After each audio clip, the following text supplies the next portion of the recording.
امام بخاری رحمۃ اللہ علیہ نے کئی مواقع پر ایک واقعے کو بنی اسرائیل کے ایک واقعے کو نقل کیا کہ ایک دوست اپنے دوسرے دوست کے پاس آیا اور اس سے کہا کہ میرے پاس ضرورت کے لیے پیسے نہیں ہیں، آپ مجھے 1000 درہم دے دیں، کسی وقت میں ادا کر دوں گا۔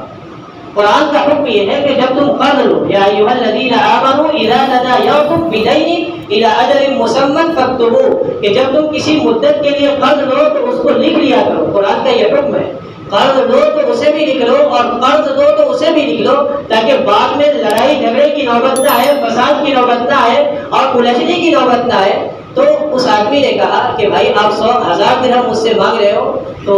لکھنے کا رواج اس زمانے میں تھا نہیں، تو فرمایا کہ کوئی گواہ، قرآن کا بھی یہ حکم ہے کہ اگر لکھنے والا کوئی موجود نہ ہو تو 2 آدمی کو گواہ بنا دو۔ تو اس نے کہا کہ لکھنے والا تو کوئی موجود نہیں ہے، اس لیے کوئی گواہ لے کر کے آؤ۔ تو اس نے کہا کہ میں اس گاؤں میں نیا ہوں، مجھے کوئی گواہ ملے گا نہیں، اس لیے میں اللہ کو گواہ بناتا ہوں۔ تو اس دوست نے کہا کہ جب تم اللہ کو گواہ بناتے ہو تو بتاؤ کتنے دنوں کے بعد تم ادا کر دو گے؟ انہوں نے کچھ وقت لیا، 2 مہینے 3 مہینے کے بعد میں ادا کر دوں گا۔ اس نے دے دیا، کہا اللہ کے نام پر میں تمہیں دے رہا ہوں۔ وہ 1000 درہم لے کر کے امام بخاری نے اس کو کئی موقع پر نقل کیا، اس واقعے کو، بنی اسرائیل کے اس واقعے کو الگ الگ جگہوں پر۔ انہوں نے کہا کہ وہ لے کر کے گیا، جب وقت پوری ہو گئی، مدت پوری ہو گئی، وقت پورا ہو گیا، تو کیونکہ وہ جس گاؤں میں رہتا تھا اس گاؤں سے جس سے قرض لیا تھا، دونوں گاؤں کے درمیان دریا حائل ہے، تو دریا کے حائل ہونے کی وجہ سے وہ وقت پر نکلا قرض ادا کرنے کے لیے 1000 درہم لے کر کے، لیکن سخت طوفان آنے کی وجہ سے، بارش ہونے کی وجہ سے نہ اسے کوئی کشتی ملی اور نہ وہ کسی طرح دریا پار کر سکا۔ شام تک انتظار کرتا رہا کہ کوئی صورت بنے تاکہ میں جا کر کے قرض ادا کر دوں، لیکن شام تک کوئی صورت نہ بن سکی۔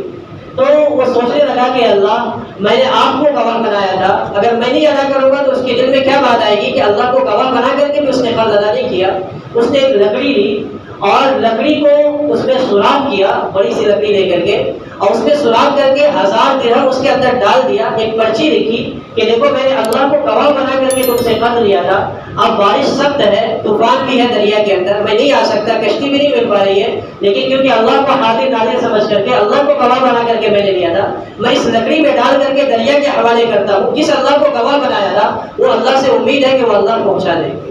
اس نے ڈال کر کے دریا کے اندر اللہ کے بھروسے رکھ دیا اور وہ چلے گئے یہ سوچ کر کے کہ میں اپنا کام پورا کر دیا ہوں، یہ تو پہنچنے والا اس کو ہے نہیں، لیکن بس اپنے دل کو اطمینان حاصل ہو جائے، وہ ڈال کر کے چلے گئے۔ اب اللہ کی طرف سے یہ انتظام ہوا کہ جو آدمی کو قرض لینا تھا اس کو ضرورت زیادہ تھی، وہ بھی دریا تک پہنچے کہ میں اس کے گاؤں پہنچ جاؤں اگر وہ نہیں آ رہا ہے تو وہ بھی دریا کے اس کنارے کھڑے ہیں، وہ اس کنارے کھڑے تھے۔ یہ شام تک انتظار کرتے کرتے جب تھک گئے تو انہوں نے سوچا کہ وہ آیا نہیں، اللہ کا وعدہ کر کے بھی، اللہ کا حاضر، اللہ کے سامنے رکھ کر کے بھی، تو یہ دل میں ایک برا خیال لے کر کے نکلنے کی کوشش کر رہا تھا، واپس جانے کی کوشش کر رہا تھا۔ اس نے سوچا کہ ایک لکڑی سامنے سے آتی ہوئی دکھی، تو اس نے سوچا کہ لے لیتا ہوں اس کو، اٹھا کر کے گھر پہ اس کو رکھ کر کے اس کو چیر کر کے جلا لوں گا اور کھانے بنا لوں گا۔ اس نے لکڑی اٹھائی اور وہ لکڑی اٹھا کر کے گھر لے آیا۔ جب گھر لایا تو اس نے اس کو کاٹنے کی کوشش کی تو اس میں سے آواز آئی چھن چھن کی۔ اس نے سوچا آواز کیسی آ رہی ہے، اسے کاٹا تو دیکھا کہ 1000 کے 1000 درہم لگاتار نکلے اور اس میں پرچی بھی نکلی۔ اس پرچی پر لکھا تھا، میرے دوست میں نے وعدہ کیا تھا اللہ کو حاضر ناظر سمجھ کر کے کہ میں تجھے اس دن میں، اس تاریخ میں قرض واپس کر دوں گا، لیکن میں آ رہا تھا، میں اللہ کو حاضر ناظر سمجھ کے کہتا ہوں کہ میں نے ادا کرنے کی پوری کوشش کی، لیکن حالات ایسے ہو گئے، دریا میں طغیانی ایسی آ گئی کہ میں ادا نہیں کر سکا، اس لیے میں یہ لکڑی میں ڈال کر کے بھیج رہا ہوں، اگر اللہ پہنچا دے تو اسے قبول کر لینا۔ اب وہ لے لیا، لیکن جب ماحول سازگار ہو گیا تو وہ پھر 1000 درہم اور لے کر کے نکلا کہ وہ تو پہنچا نہیں ہوگا۔ اب جب وہ آیا تو کہا کہ دیکھو مجھ سے غلطی ہو گئی، میں نہیں آ پایا کسی وجہ سے، مجھے معاف کر دو اور یہ 1000 درہم دے دو۔ اس نے کہا تم نے تو ادا کر دیا۔ اس نے کہا میں نے کہاں ادا کیا؟ اس نے کہا تم نے لکڑی کے ساتھ بھیجا تھا۔ اس نے کہا اس اللہ نے پہنچا دیا جس اللہ کو اپنے گواہ بنا کر کے اس معاملے کو طے کیا۔